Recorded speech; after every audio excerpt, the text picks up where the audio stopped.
நான் சொல்ல வைக்கிற கதையின் பேர் வலிய மீனும் யோனாயும்.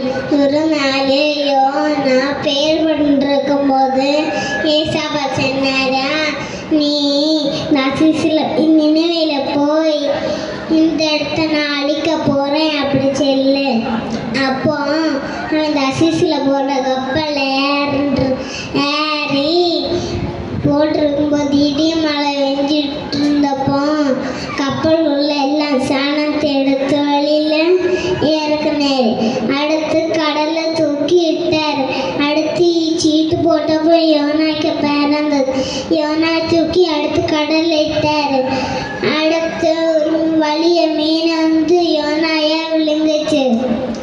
அடுத்து இரவு மூணு நாள் மீன் கரையில் இருந்து அஞ்சாவது நாள் மீன் துப்புச்சு.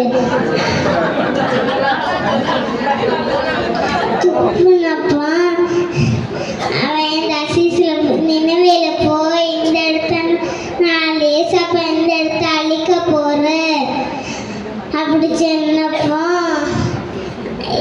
அவங்க பேர் பண்ணியும்